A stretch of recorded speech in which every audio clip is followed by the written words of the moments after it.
You are watching programming from the East-West Center in Washington, D.C.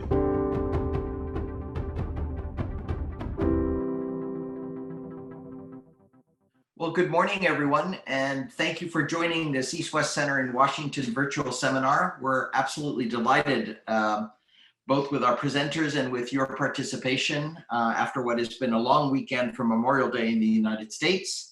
But we continue this morning with a discussion on China's evolving role in South Asia. And for this discussion, we have just a stellar set of discussants and main presenter today. Dr. Daniel Markey, who is at the Johns Hopkins SAIS School and previously the State Department Policy Planning staff, has a new book out called China's Western Horizon, Beijing and the New Geopolitics of Eurasia, which, as the title indicates, covers the wide stretch to the west of China. But in today's program, he's going to particularly hone in on the South Asia dimension of his book. And it's really a wonderful book. I can't say I've read every word of it, but the part on South Asia I managed to get to this weekend in preparation, and it's really, I commend it to you. And he will discuss various facets of Beijing's interactions with South Asia. You can imagine infrastructure, trade, investment, and it couldn't come at a better time given recent news press stories on Chinese funding of a dam on a river in South Asia, as well as India-China skirmishes on the border. So the timing is quite brilliant as well as the substantive nature of the book. And joining for discussion, we have very pleased to have Joshua White. Dr. Joshua White is also a professor at SAIS, former National Security Council person in charge of South Asia in the Obama administration. So delighted to have you, Josh, and thanks for joining. And Dr. Ellen Frost, my colleague at the East-West Center. She's our senior advisor and senior fellow, and has had numerous jobs in the US government, at Treasury, USTR, Defense, etc., and is also a well-known scholar in her own right, published on regional rivalries, rival regionalisms. She's done a book on US-Japan. So great to have you, Ellen, as well. And she does a lot of the political economy work, so she'll add that dimension to the discussion. You know the ground rules. We're going to ask Daniel Markey to start us off with about 20 minutes, giving us a baseline of this discussion on China and South Asia, and then we'll turn to Josh and then to Ellen for about 10 minutes each, and then we'll open it up for about 20 minutes, 30 minutes for Q&A and discussion. Please use the chat and Q&A functions at the bottom of your screen. Today's program, we're delighted to say, is on the record and is being simultaneously live streamed on YouTube. So with that, welcome to all of you, and Dan, take it away, your show. Great, thanks Atu, and thanks to my other panelists, to Josh and to Ellen, and also to the organizers at the East-West Center.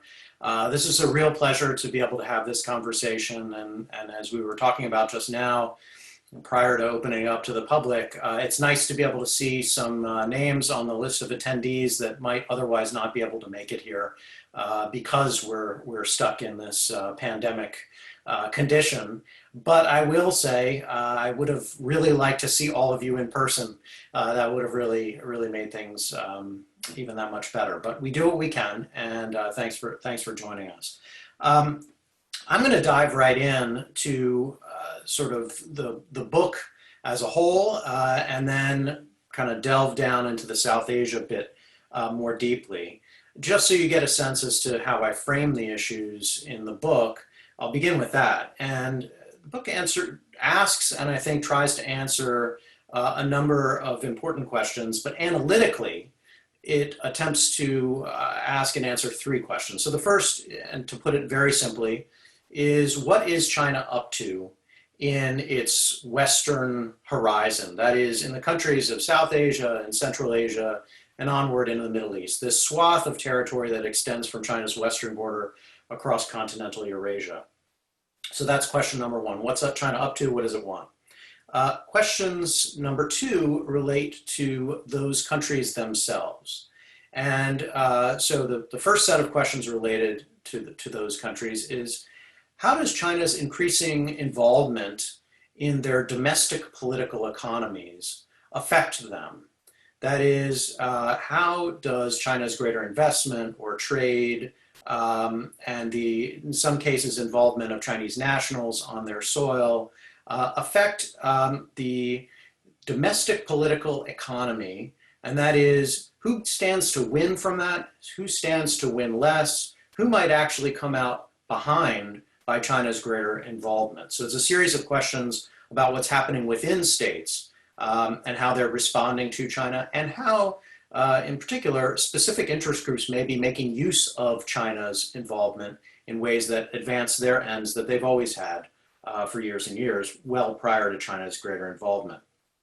And the third question, again, is more to do with how the states of the region are responding, but this time taking it to their geopolitical relations in their regions. That is, how do these countries see their relations with China in the context of pre-existing geopolitical competitions that they may already have had, or at least of relationships they've had?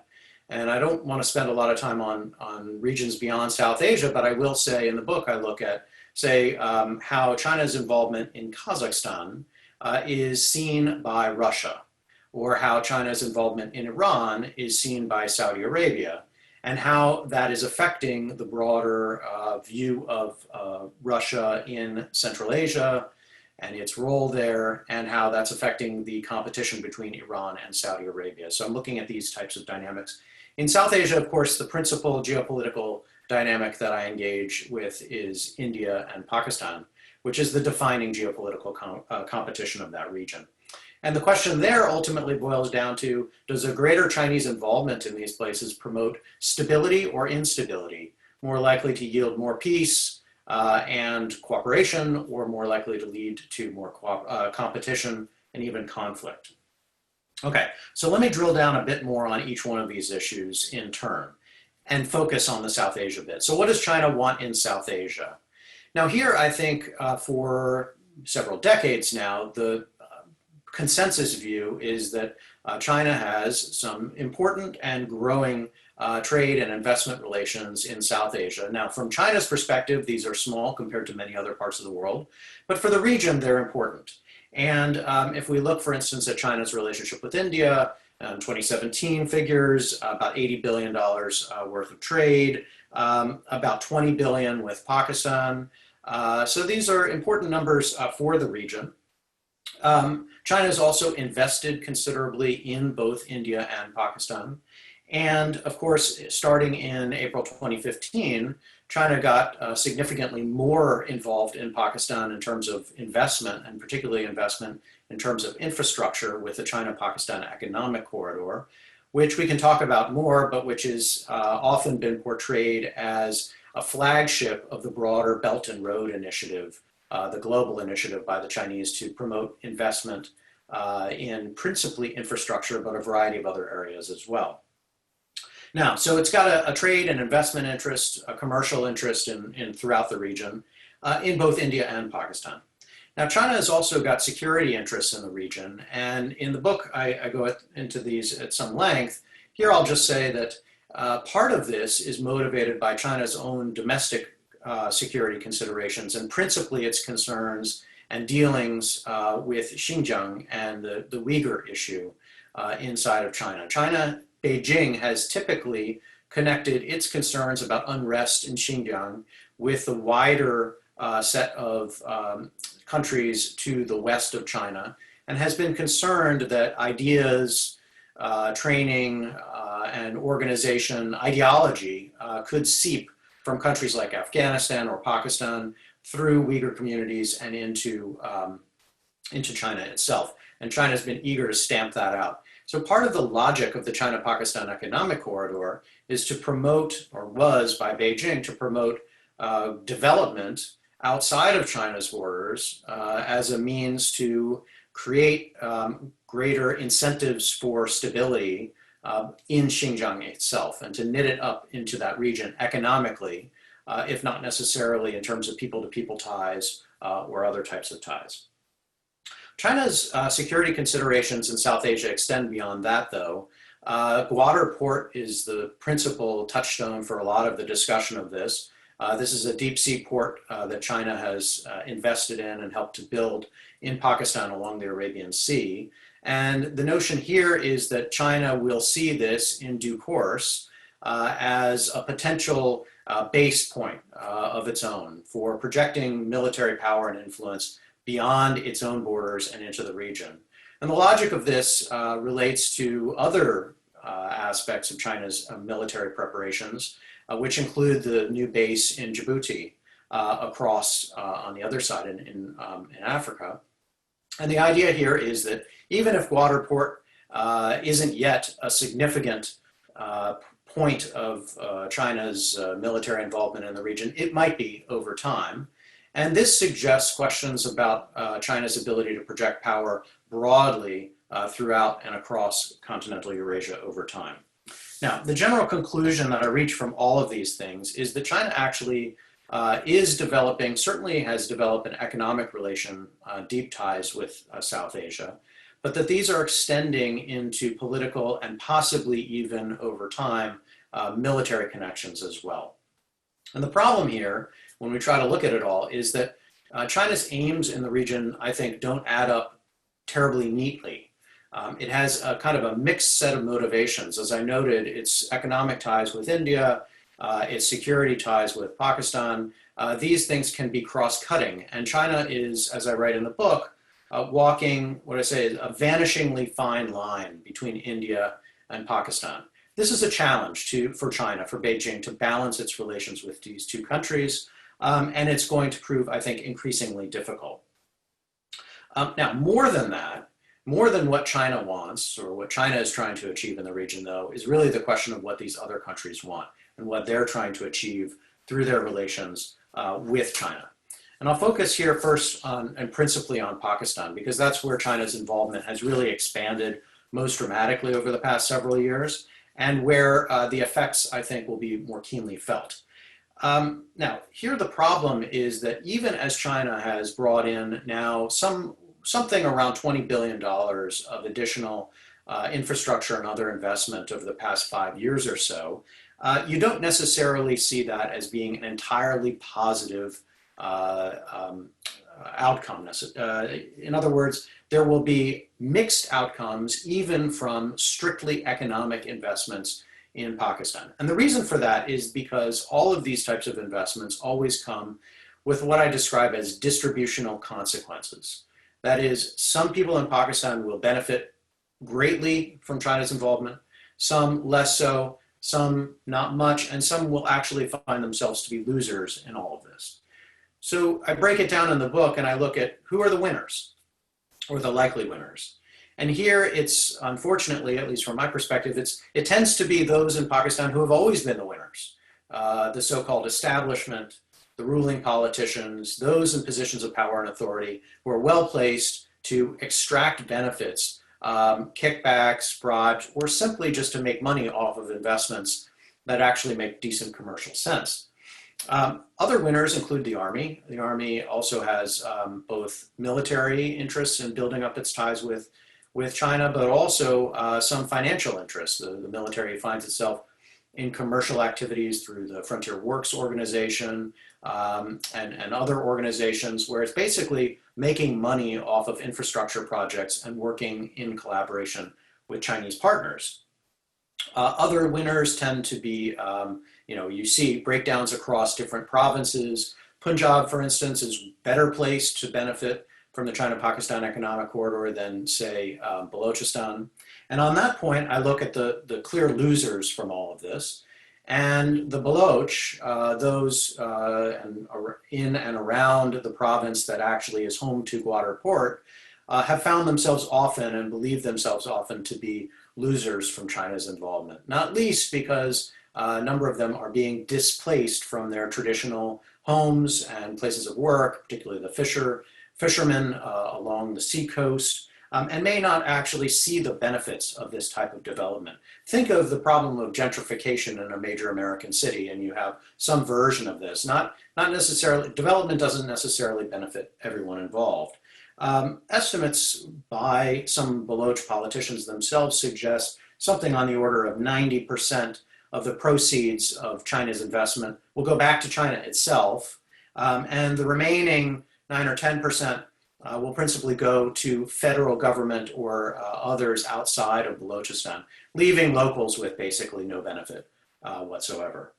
So this is an example, and this provides some logic for why we can be concerned that these differences in terms of who stands to win will translate into rocky political outcomes. There will be contestation, and there already has been, between provinces, potentially between ethnic groups, between politicians, some who stand to benefit from China's involvement, some who used to but may be displaced. Different business houses tend to benefit or lose from this, depending on their connections. And we've seen already some violent consequences of this. And of course, those have principally been in Balochistan, where you've had an ongoing, if relatively low-level insurgency for years and years now. You've seen an attack on the Chinese consulate by Baloch separatists, the consulate in Karachi. You've seen other attacks on the main new hotel in Gwadar. And I think there is every reason to anticipate that we'll see more of this. When you hear messages from the leader of the BLA, who's basically the terrorist organization that speaks for disaffected Baloch, you hear words like, the objective of this attack, meaning the attack on the consulate in 2018, is clear. We will not tolerate any Chinese military expansionist endeavors on Baloch soil. So the message is evidence.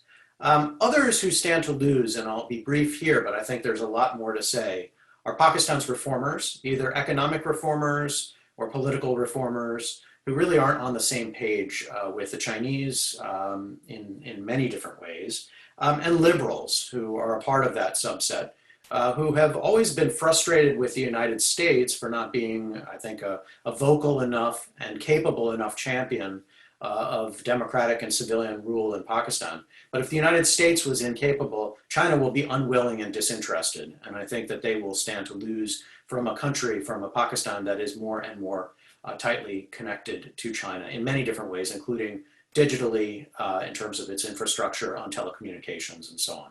Okay, so that's a domestic political economy story. And the general conclusion, again, is somewhat mixed. I mean, I don't think that all of China's investments are for nothing. I think that Pakistan will benefit in a variety of different ways, and already has. Its economy at various points over the past 5 years has, I think, been fueled in terms of growth by Chinese outside investment. But there are a lot of uncertainties about the path forward. And some of these I've hinted at have to do with politics. Others are a broader story in Pakistan, but connect up with BRI or Belt and Road Initiative stories in other countries, questions of over-indebtedness to China and paying off loans over time. And how the two countries will navigate this is also uncertain. China itself has been somewhat frustrated with Pakistan, and in terms of its slowness to actually make progress on projects, corruption involved, and all kinds of other inefficiencies and politics of Pakistan. So China has become somewhat more wary over time about its types of CPEC investments. And the Pakistanis also have their concerns raised by deepening Chinese involvement. Security-wise or strategically, they're not entirely comfortable with a heavy Chinese presence, or a presence that would in some ways affect their own sovereignty. And also on the public front, there's a broad concern about too many Chinese wandering around Pakistan and what that means for Pakistani jobs, Pakistani control over their own doings. So there's some misgivings on both sides. But there is some certainty, and I'll wrap up the political economy story here. We know that China's investment is not yet contributing to political reform and not even economic reform, or the higher or more efficient functioning of its economy. We know that it's unlikely ever to contribute to a healthy politics from a democratic or civilian-led perspective. And as one 2018 report from the crisis group pointed out, it again risks aggravating political tension, widening social divides, and generating new sources of conflict in Pakistan. And that's my general conclusion as well. Okay, so let's broaden out from the Pakistan-specific story now to the regional story. And here too, I think it's not just about what does China want, because I think, as I said before, China's trying to walk this line in between India and Pakistan, having interests and ties with both. But of course, India and Pakistan have had historically difficult relations, and those have in fact gotten worse over the past several years. And we have seen outright military skirmishes even over the past 2 years between India and Pakistan. And there's no reason to anticipate that those are necessarily going to go away in the future. Indeed, war between India and Pakistan, two nuclear armed states, is possible, if not likely. And what I find is that China's involvement in the region does not necessarily contribute to greater stability between the two. In fact, there are good reasons to be concerned that it creates or enables greater instability between the two. And the logic here is effectively that China is backing up Pakistan with arms as it has in the past, but also with a greater kind of diplomatic embrace and a tightening of ties and a greater on-ground presence, which have the potential to make Pakistan more, as I would say, emboldened in its dealings with India, more comfortable pushing the envelope with India, knowing that Beijing has Pakistan's back. India, on the other hand, as all of this is unfolding, is deeply wary and concerned about China in two different senses. First, the obvious greater Chinese involvement in Pakistan makes its traditional adversary in Pakistan stronger, more capable, and perhaps more threatening in the ways that I've laid out. But India is also concerned about China in its own right. And India has ambitions of its own in its region, in the wider Indo-Pacific, and has seen traditionally the Indian subcontinent as an area of Indian hegemony or dominance, and has wanted, with its own newfound growth and greater power, to try to extend or at least defend that against all comers, including China. And so as China is more deeply involved in the region, India is more wary about that and more likely to push back. When you push this also, and you recognize that India in Narendra Modi, its current prime minister, is somewhat more chest thumping in terms of its nationalism, is much less willing to concede advantage diplomatically or strategically to its neighbors. You get what is potentially, I think, a worrisome combination of the wary and increasingly nationalistic India, plus a China more deeply involved, and a Pakistan more inclined to push the envelope or be emboldened. At the very least, and I'll wrap up the regional part here because I'm running short on time, but at the very least I have concerns about how China sees the next crisis scenario between India and Pakistan. And if we look back at the last one and we look at how it unfolded, it appears to me and a number of other observers that the United States and China actually had differing interpretations of the last India-Pakistan crisis, Pulwama and Balakot. And in this, they tended to see, that is, the Chinese tended to see India as both the bigger player, therefore the one that needed to show a more magnanimous approach to crisis and be more responsible, but also the player that was pushing the crisis. And see Pakistan as the smaller player, in fact, the victim of Indian aggression, and necessarily engaged in a process of deterring further Indian aggression in the future. And of course, you kind of have to flip that upside down to see the American perspective, which sees India typically as the victim of Pakistan-based terrorism and as needing to push back on that in order not to encourage such terrorist activities on its own soil in the future, and needing to punish those moves by Pakistan-based terrorists, and also to warn Pakistan that it is its responsibility to keep tabs on those groups, and therefore needing to escalate that in order to essentially signal to Pakistan that it needs to get its house in order. The combination of American and Chinese differing perspectives on this, I think, is deeply worrisome for potential regional crises in the future. And ultimately, as I say, I'm concerned that China's greater involvement in the region, not because of what it wants, but because of regional dynamics, make the situation less rather than more stable. All right, let me wrap up now very quickly with some observations about US policy, because the book ultimately comes down here. And I will be very brief. I just wanted to observe that because these regional interactions really are dependent on local interests and not just what China wants, it is incumbent upon the United States to, as we gear up in our global competition with the Chinese, what people are describing as a new Cold War with Beijing, our investments in terms of resources and understanding analytically in terms of the intelligence community and so on, and our policymakers' focus cannot be laser-like on what Beijing wants, what it says, and what it does. In fact, we need to shift and recognize that that always plays into a local dynamic, and that it is necessary for us to continue to invest in understandings of local dynamics. And I'll make two examples of this. It's been the tendency of Washington over the past several years to see in China's Belt and Road Initiative and activities like the China-Pakistan Economic Corridor and other investments in Pakistan, something that we need to either counter and dismiss or something that we need to match, almost dollar for dollar. And there have been a number of pieces written about how the United States needs to ramp up its investment in infrastructure globally to match the Chinese and show that we can best them. And my observation is there's no point in trying to best China at this particular game. Regional economic integration can be a good thing, and the United States needs to continue to do and perhaps expand some areas of this. But it's not, we should not ape the Chinese. We should not try to do what they do because we are competing with them. Instead, we should look to see what individual states that we care about and that we have tight relationships with or want to expand our relationships with, what they want, what they need, what would actually be effective on the ground in those local environments. And we need to invest in those types of things. And if that means infrastructure projects, fine. And if we're well placed to do it, great.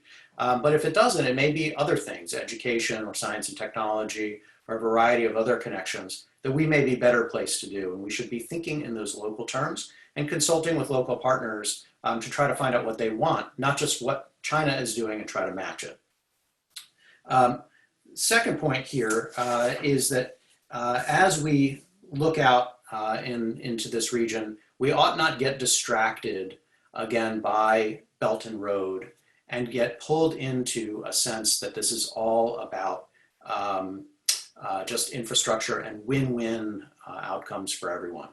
In Pakistan, China's involvement extends into areas that I think ultimately are much more worrisome from my perspective. Again, they come back to the political consequences of this, the potential military consequences of this, over the long term, China's capacity to project military power in and through the region. These are the kinds of things we need to look at and pay more attention to. Last point.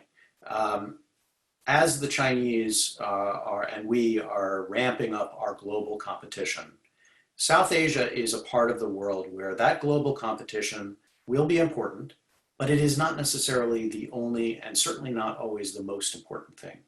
A war between India and Pakistan is something that both Washington and Beijing should, and I believe, wish to avoid. And we should be working very hard and looking for remaining opportunities, even as tensions rise with Beijing, between Washington and Beijing. We should be looking for opportunities to at least consult and at the most, maybe even enhance or create new avenues for cooperation to solve localized problems like the India-Pakistan dimension. This crisis and competition is something that if it were to boil over, which is perfectly possible, would be far more damaging to US interests, I think, than seeing China get a greater foothold in South Asia. And so we can't be single-mindedly focused on the US competition with China. We have to be worried about regional dimensions and potential crises going forward, and their cooperation with Beijing may be more necessary than competition. So I'll close there. So thanks again, and thanks to my fellow panelists. It's great to see all of you, and I look forward to our conversation. Well, that was terrific, Dan, and thank you so much for laying out that case focusing on South Asia of your book, and I'm glad you brought a U.S. angle in. But we'll take that a little bit further in discussion. Let me turn to Josh now to give us some comments and some responses, and then we'll move to Ellen. Josh, welcome. Thanks so much. Terrific. It's great to be with all of you, and I would commend Dan's book. It's a terrific look, not just at what China is doing, but at this very interesting intersection between China's actions and the political economy of the region. And I hope that more scholars take this as a charge to look at how this intersects with the political economy. So you asked me just to say a few things about how China is being perceived in India, Pakistan, and Afghanistan, and I'll be very brief because I want there to be some time for Q&A.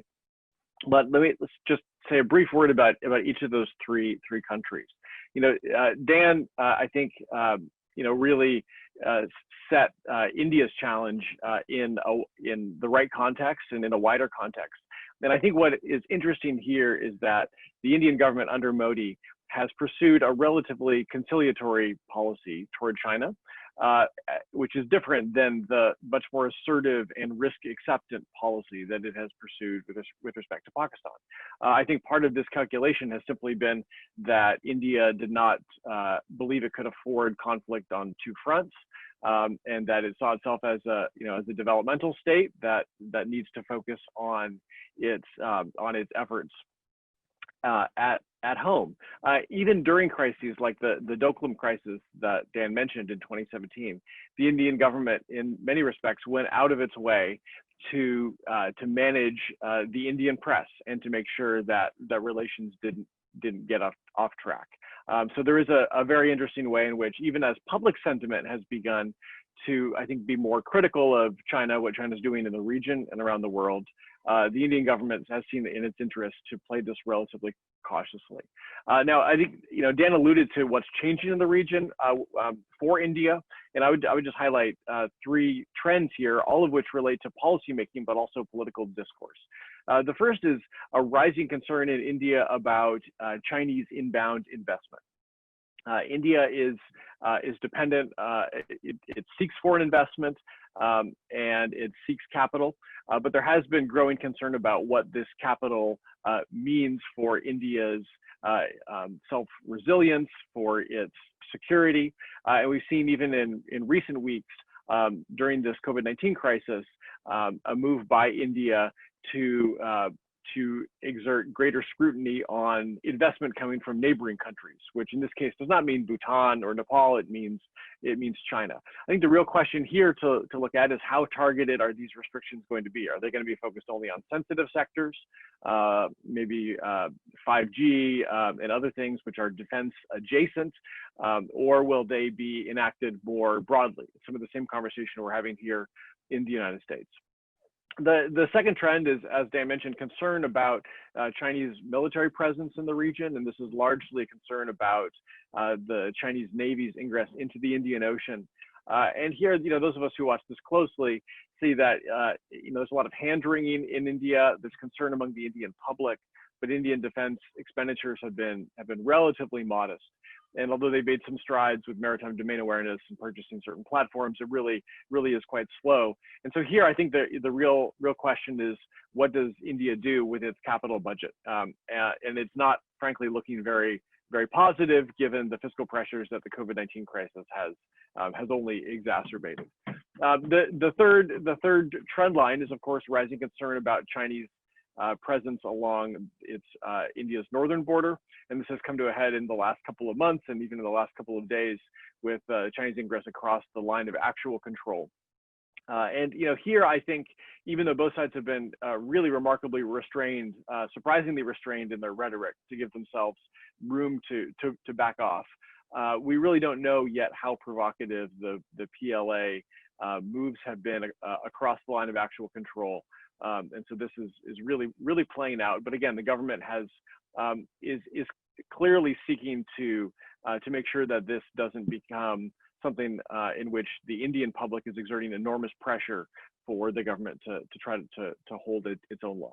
So there's really no major change to these trend lines in the relationship. But as Dan said, India is I think facing a combination of policy pressures and public opinion pressures to draw some lines with respect to its relationship with China in new ways. On Pakistan, I really love the way that Dan framed these questions, not looking at CPEC as something which kind of parachutes into a country like Pakistan, but something which interacts organically with the political economy. And I would just highlight, pushing his argument a little bit more to the future. One of the reasons this is going to be so interesting to watch is that the future really is quite hazy. It is unclear what the future spoils look like with Chinese investment. In the first phase, it was fairly obvious. There were roads, there were major energy projects. The second phase, if it even happens in the way that it's been described, is much more nebulous, and it's focused on industrial cooperation and agriculture and certain kinds of telecom cooperation. And it's just not clear what there is for the elites to gain in what sectors exactly. And it's also not clear, I think, to the elites what these distributional effects that Dan mentioned, how clear those might become to ordinary Pakistanis in this next phase, because they won't be able to point to a road or to a power plant to see how this is playing out in a distributional way. So, you combine that with the concerns that are being felt around the world about the fiscal risks of taking on Chinese investment and Chinese debt. These have only been exacerbated by COVID-19. And I think there are reasons for Pakistani elites on their side to be cautious about engaging with the next phase of Chinese investment. There's been a big set of exposés in Pakistan about the sugar barons and how the sugar barons have profited at the expense of the common people. I don't expect that we will see similar exposés about CPEC because the media is rather controlled, but we are seeing more and more glimmers of concern within the Pakistani public and even occasionally within the Pakistani press about the risks of taking on too much Chinese debt. And that is an interesting development that I think will unfold in a somewhat different way as the next phase of CPEC becomes discussed in this kind of economic environment. Finally, I was asked to say a couple of things about Afghanistan. And we could have a long conversation about Afghanistan, but China has been a relatively peripheral player. Its economic investments have not produced the returns that it hoped, particularly in the mining sector. It has talked about Afghanistan being part of the broader BRI vision, but I think that's mostly rhetorical for the sake of its China's friends in Afghanistan. It hasn't materialized into very much. China has mostly sought the reputational status upgrade that it feels it can get from being part of broader peace talks with the Taliban and the broader diplomatic negotiations over ending the war. And I don't see that changing in the near term, and particularly if one thinks globally about where China is likely to try to revise its BRI strategy in the wake of what COVID-19 is doing to its own economic situation and that of its potential partner countries. Afghanistan is not the sort of place where China is likely to invest, because I would expect it is going to more and more be seeking actual financial returns on its financial projects and not the sort of sometimes ephemeral political returns that it has made do with in a number of parts of South Asia and further afield. I will leave it at that so we have some time for Q&A, but I would again encourage you to buy the book. It's a terrific and interesting look at what China's doing in this part of the world. Thanks so much, Josh, and thanks so much for bringing in Afghanistan as well. There's the book that Ellen is holding. If we were live, we could have signed copies to be sold right at the premises, but we don't. But you have online ability to get it through various platforms that I won't advertise for. Ellen. Thank you. There's lots to say, and I'll try to be brief. When I was a child, we were all issued maps of the world, which were about the size of a placemat. Of course, the United States was in the middle, so you had to divide the Eurasian continent somehow. And for decades, India and South Asia was grouped with the Middle East. And so for years and years, the state had the NISA Bureau, Near East and South Asia. Near to what? Well, near to London, of course. Meanwhile, China is still lumped with Northeast Asia sometimes. But if you draw a line due west from Guangzhou you will skirt the northern part of Vietnam and end up in Myanmar, somewhat north of Mandalay. So my first comment is we all need to do a little remapping. And I think Dan's, the very title of Dan's book, China's Western Horizon, encourages that. I think it has to be translated into process and bureaucratic structure as we adopt a whole of government approach to China's moves in South Asia. Second comment is that China has a long history of advantage over us in Pakistan. Of course, for decades during the Cold War, the alignment was China, Pakistan versus India, Soviet Union. And I particularly remember working in the Pentagon when the Hickenlooper Amendment was invoked because Pakistan was developing nuclear weapons and we had to squash them and sanction them and all of that. 2 years later, the Soviets invaded Afghanistan and we couldn't shovel F-16s at Pakistan fast enough. And that up and down pattern, as Dan knows, I'm sure, hampers us to some extent, whereas China has always been in there one way or another as a friend and supporter.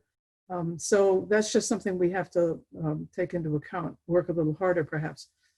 My next point is that I think as Dan's book points out, the threat of China in South Asia shouldn't be exaggerated. We worry, I think, a lot because right now our own country is not in particularly good shape and our model, so to speak, has been tarnished a bit. But in fact, as Dan's book points out, China really isn't interested in fomenting instability. Historically, every time there's been insurgencies and breakaways at the borders of China, and if the central government is weak, this is a time when imperialist aggression has moved in. That's sort of part of China's DNA. So although this influence and presence may make existing tensions worse, as Dan has argued, nevertheless, I don't think China wants to see it increase significantly because of their own historical memories. Similarly, I wouldn't worry too much about debt diplomacy. I think the lessons of Hambantota in Sri Lanka have been learned. I don't think the state-owned enterprises in China want to acquire some of these inefficient facilities anyway. And there's been a certain amount of pushback and advice from the IMF and so forth. So I think that's one concern that we might have had vis-a-vis China and South Asia that isn't that significant anymore.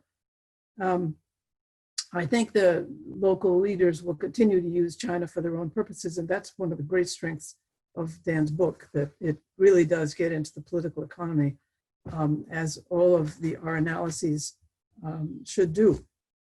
As far as implications for the region, one thing that kept coming to mind as I read the book is the region, that is South Asia, needs a regional strategy.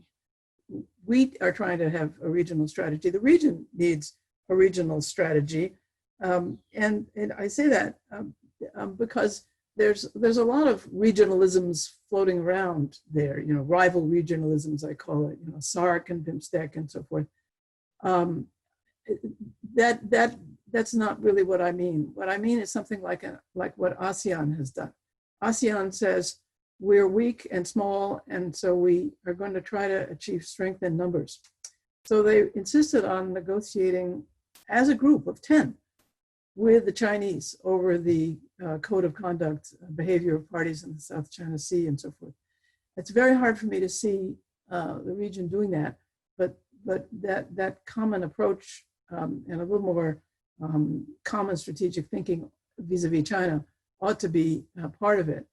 And another part of the regional strategy ought to be closer regional economic integration.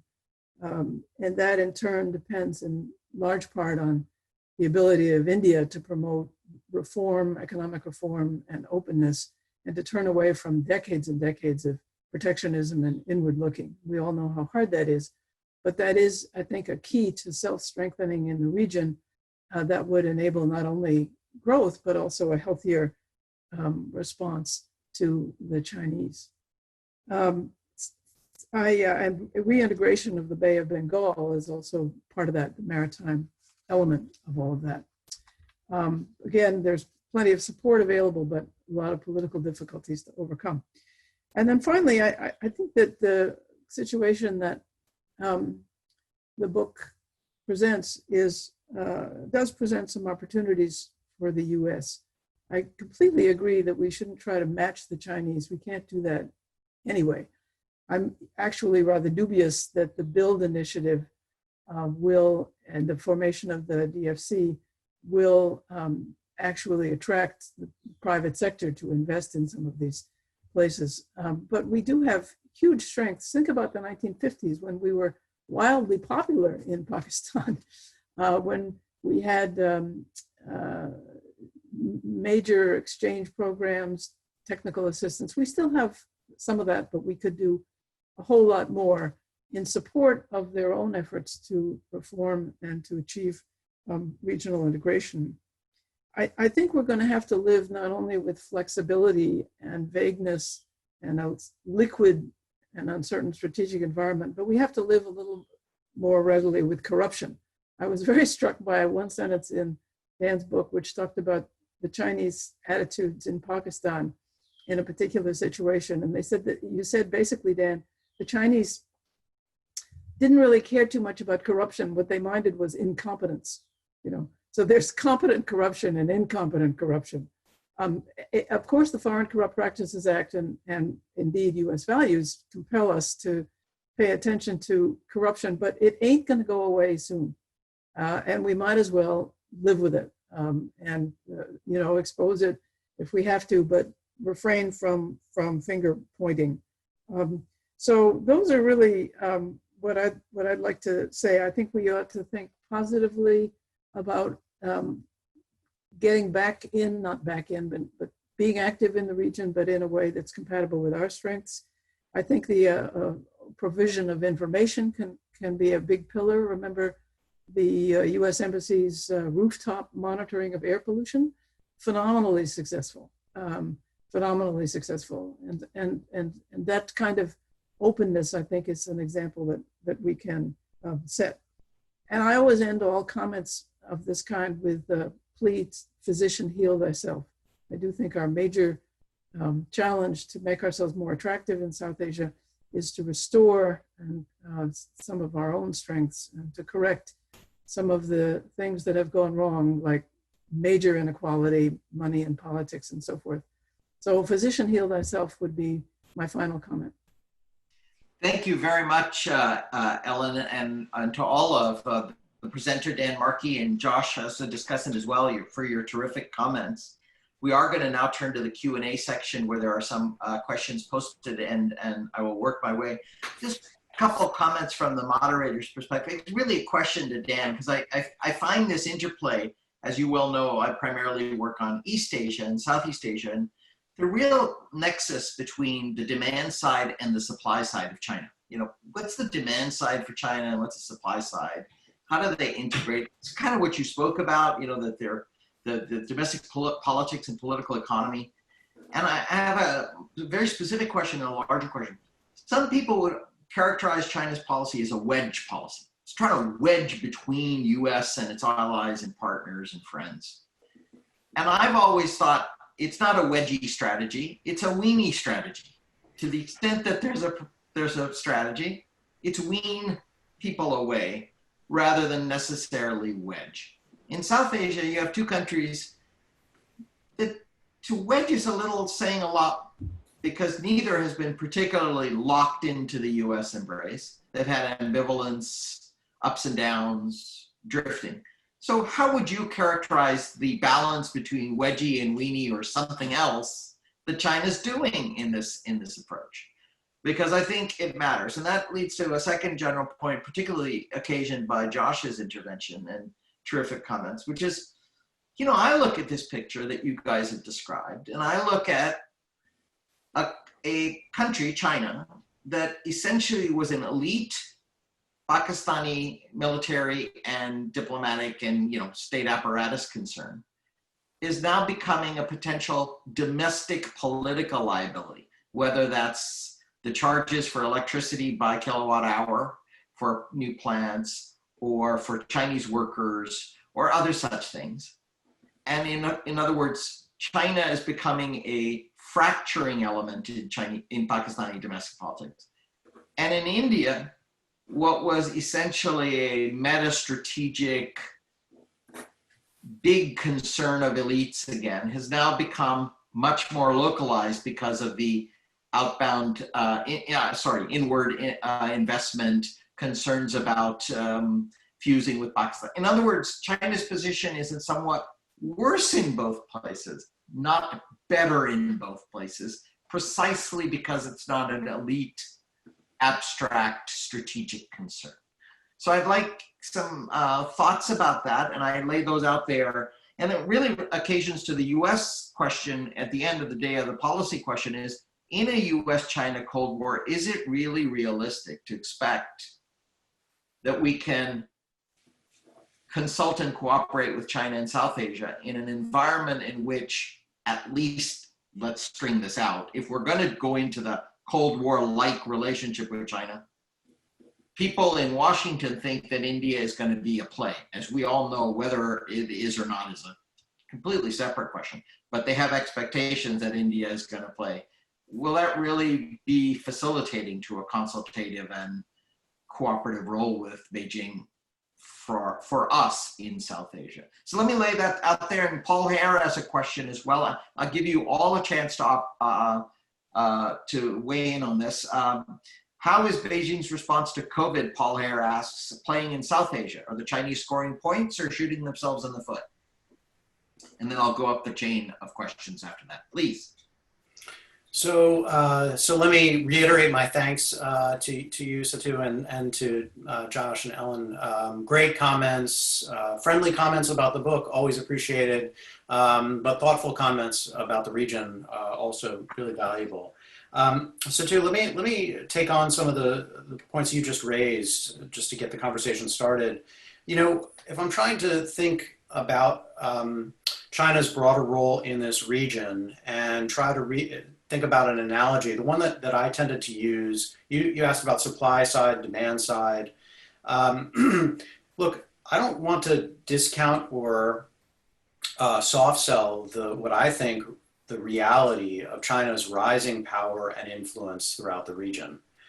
Today is different than 5 years ago or 10 years ago or 20 years ago. China is different. And China is, as I write in the book, leading with this economic foot, but it has a political consequence that I've already described, and potentially even a security, or I talk about a military boot that will follow thereafter. So this is a change in the region and in the world, and I don't want to soft sell that. But as the analogy that I tend to use is think of China's power and influence as a rising tide throughout the region, and a tide that will fill in crevices that exist. Sometimes it will find a very welcoming, open, soft shore where it can really extend its influence, and doesn't see a lot of pushback from local forces.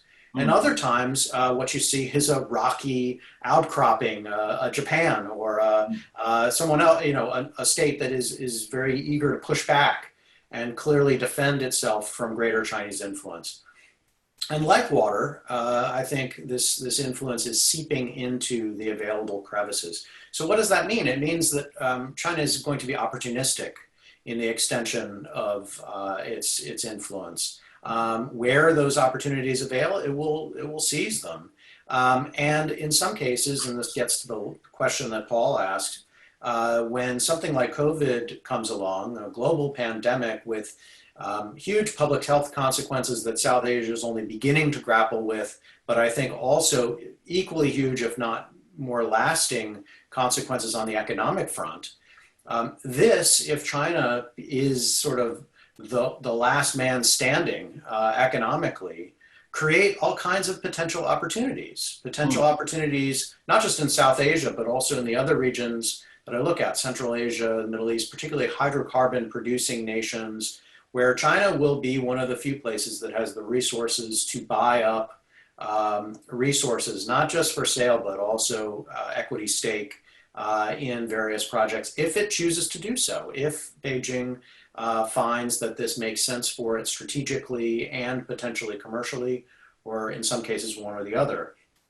Ellen's point there is right on, though. Our fixation on debt trap diplomacy, we shouldn't get too wrapped up in that, because the Chinese are smart and other countries are also concerned about it in a way they weren't 10 years ago. So people will be on the lookout.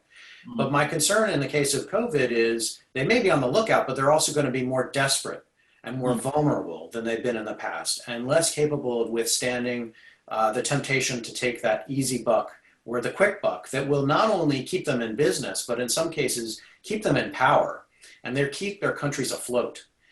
These are existential problems that I think a number of these countries will be facing, not least Iran, possibly also Kazakhstan, Russia. I mean, we're only at the early stages of all of this, I think. And China looks like it's relatively well positioned.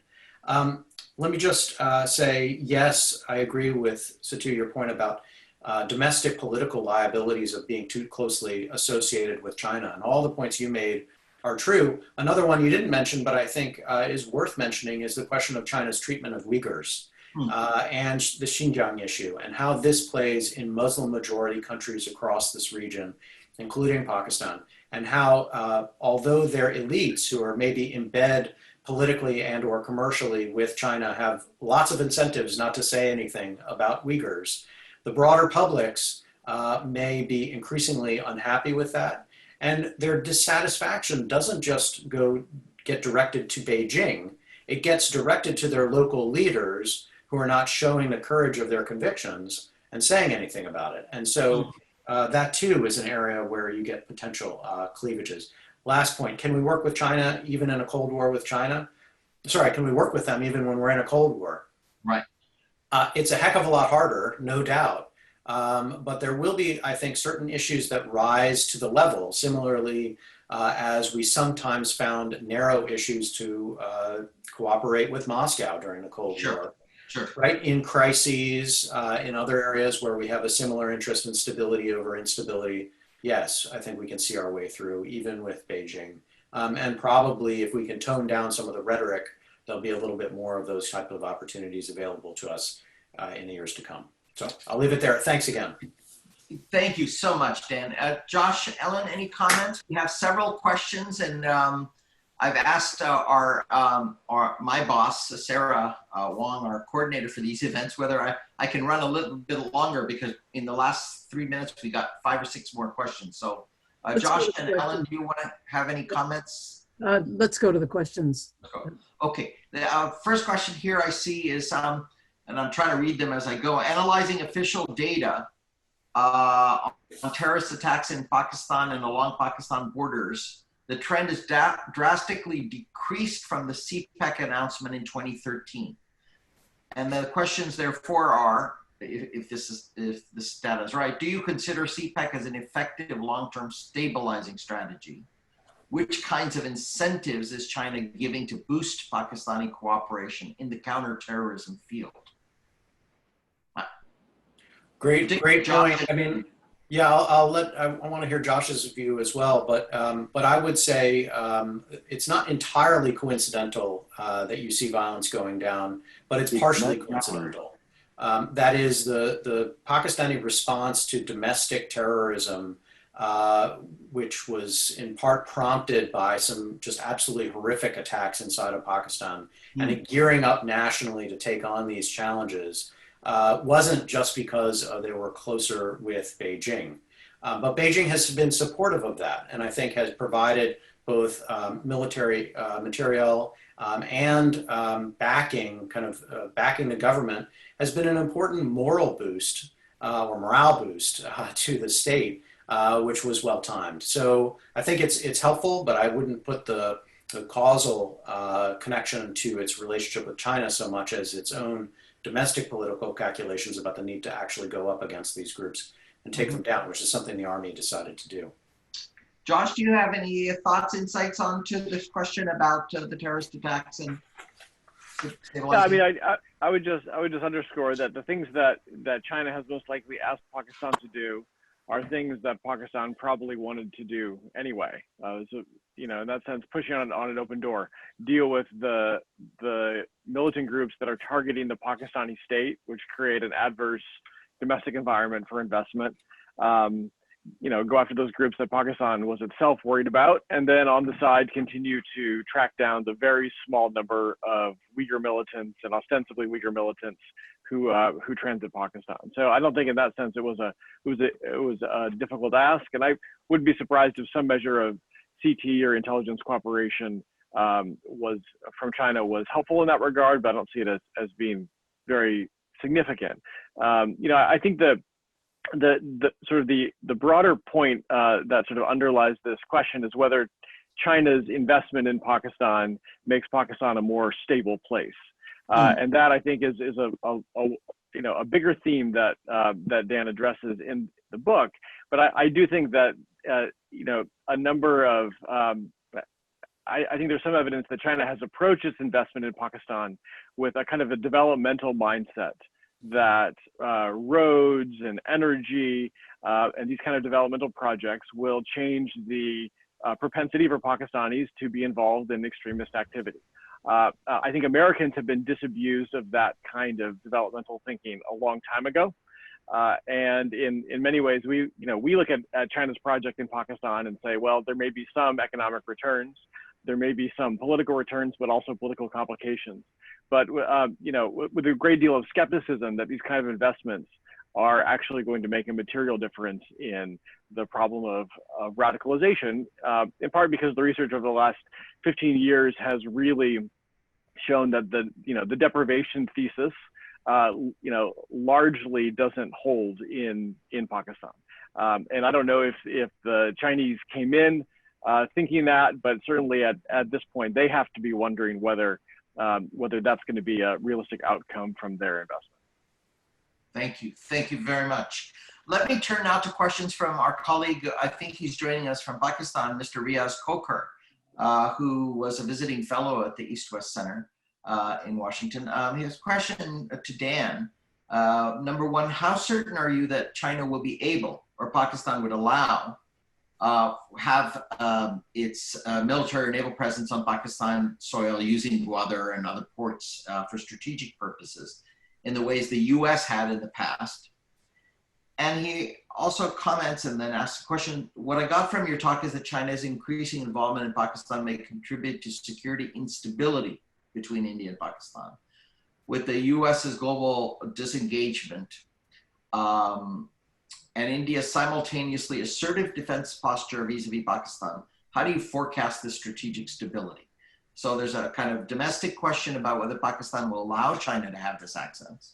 And second, sort of be more specific on the strategic stability argument or instability argument that you had. Yeah, so I'll start with the second. I mean, I wanted to kind of telescope that argument a bit for the purposes of this conversation. But basically, if you look at Indian concerns about China's involvement in the region, and even just these latest moves that Josh talked a little bit more about along the line of actual control, India's desire, as far as I can tell, is to hold the line and demonstrate to China repeatedly that it can't be pushed around.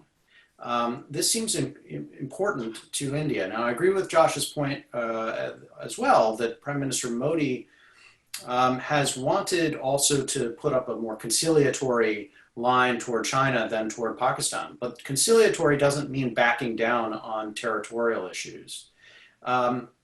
Moreover, India's decisions, Prime Minister Modi's decisions, this government's decisions on Kashmir and on its dealings with Pakistan, I think, have raised the tensions, raised the stakes considerably in its dealings with Pakistan, and I think also may be traced in some ways to China's reaction to India just now along the border.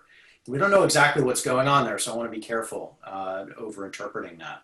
But when you add these pieces up, and as I did before, you say Pakistan has China's backing, maybe more emboldened. India is clearly more wary, might be more inclined to push back. The combination of these things is worrisome in what has already been a hostile and potential tinderbox situation over the past several years. So that's where the instability argument lies. If I believed the notion that China's backing of Pakistan just made Pakistan more confident, capable in its own self to sit back and not be worried about India, then I could play the argument the other way. And in the book, I go through that at some greater length. I just don't see that as being the defining feature of what Pakistan does with its greater confidence. And that may trace to certain underlying assumptions about Pakistan as a more revisionist state, a state that is not happy with the status quo in its relationship with India and wants to change that. And we've seen that in terms of, for instance, the other example is Pakistan's use of nuclear weapons. Nuclear weapons can be stabilizing. If Pakistan had a minimal credible deterrent and was content with that, then you could make a case that they were stabilizing in the region. Instead, it's pursued other tactical nuclear weapons and an extension and expansion of its arsenal in ways that have been worrisome to those looking at regional stability or instability. Coming back to just the narrow point of whether Pakistan will allow China to use its bases, I think there's some nervousness in Pakistan about China overstepping and China basically taking over and Pakistan becoming a kind of a junior partner or even a vassal state to China. So I don't want to say that this is happening just around the corner. Simultaneously, China has enjoyed unique access to Pakistan's military facilities and unique access, things that have made Americans kind of crazy when we provide military equipment, high-tech equipment to Pakistan because we have been deeply concerned about the Chinese crawling all over it. And I think that will persist. The Chinese have virtual access to many things that we wish they didn't. And I think that will continue. And I anticipate, especially if Pakistan feels itself vulnerable and lacking other alternatives, that will expand over time. And that's how I get to the logic of China having greater access to Pakistan military bases, including Gwadar, but not limited to it, going into the future. That's a really interesting point. I would just parenthetically note that, one of the things that's been slightly ironic for me to watch in the U.S.-Pakistani relationship is U.S. Navy, Pakistan Navy relations have been the best of the service relations. Pakistan will have to think very carefully about what it loses by some of its role in broader multilateral Task Force 151 activities and other activities in the Gulf. Our relation with their Air Force have also been important. And Air Force has been good right? too. F-16 up and down, but very important. Sure. And they've invested heavily in Chinese fighter aircraft as well. So they want to have it both ways. Absolutely. Yes, much of the region does. So the next question is really political economy one, maybe for all of you, but certainly I would think for Ellen. Dr. Yoichiro Sato in Japan asks, is China only interested in sidelining India in the RCEP and happy to see India remove itself from these negotiations? Or is it willing to accommodate some of India's concerns in RCEP and even offer somewhat of a united front vis-a-vis the more developed economy members like Japan and Korea? I leave it to any of you three, and I would think Ellen particularly on this question. Well, India withdrew from RCEP, but for years and years, the Southeast Asians have been very frustrated with India in trade negotiations. They proclaimed the goal of closer ties, and then they named 300, 400, 500 industries that are going to be exempt from any tariff cuts. So I don't think China played much of a role in that particular development. Of course, politically, India is still part of the ASEAN +6 and East Asia Summit and so forth. But India, I couldn't help but think periodically about Japan in the 1980s. You remember the talk about Japan was taking over the world and we were going to become hewers of wood and whatever the phrase is. And Japan's only strength was its economy. Its military at that point was much less significant than it is today. So if India really wanted to acquire influence, it would signal sincere and thoroughgoing reform and get back into RCEP. But that isn't seemingly Mr. Modi's priorities at the moment. Josh, Dan, anything on this question of the economic angle of China-South Asia relations? Aside from CPEC and Yeah, I would just say the RCEP has entered the political conversation, at least the elite political conversation in India as part of, I think, this wider constellation of concerns. Not only have they seen the trade balance move in the wrong direction, and they've been disappointed that some of the concessions they thought they would get from China over the last few years haven't materialized. But I think it is now being seen, alongside 5G and a number of other issues, as concern that China could develop inroads in the Indian economy that would hit very politically sensitive sectors. I think India, this is largely a result of, India's decision not to pursue RCEP is largely a result of sort of India's own calculations and not any sort of terrific tactics by China. But I do think it does figure into this wider conversation, and what's happening along the border today is merely going to increase pressure on the Indian government to show that it is focused on self-reliance and resiliency and standing firm, and make people more skeptical of moves to join a trade deal that could disadvantage some of these sectors. And I would only add, I can't help but to repeat something that Ellen said, to heal thyself. The U.S. absence from a broader regional trade agenda at the moment, and what presence we have, which has been a very critical one, particularly with our relationship with India, hasn't been terribly helpful. And it's hard to beat something that is RCEP with nothing, that is our absence, and I'm afraid that's where we've been. So that's, as we think about it from a policy sense, we've got to kind of pick the pieces up from that and move forward. We need to rejoin TPP. India is competitive in many services and in certain kinds of newer high growth sectors, but for the most part, its manufacturing sector just isn't competitive. That's why the trade imbalance with China is so skewed. India exporting gems and minerals and some other things, and China exporting high tech and electronic products and all the things that people buy. So I come back to that manufacturing sector, and maybe India will just have to skip over that whole phase of development. But for the moment, that's what's causing the angst. Well, listen, folks, we are at 11:14, which is 1 minute from 15 minutes nearly over the time we'd scheduled for this program.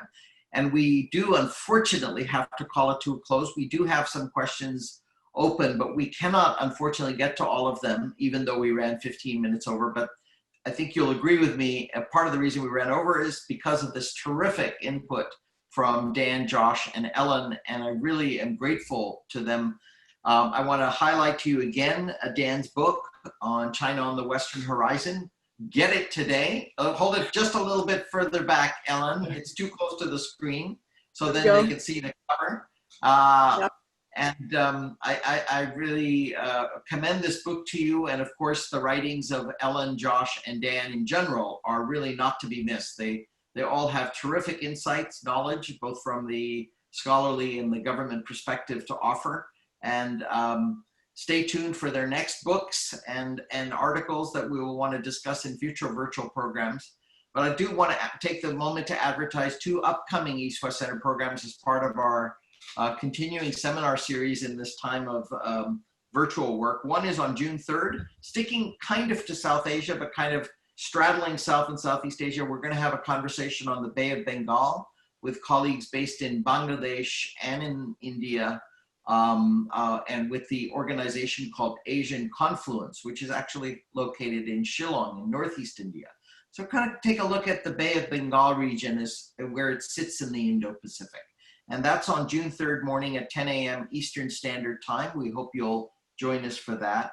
And on June 10th, Eastern Daylight Time. Eastern Daylight Time.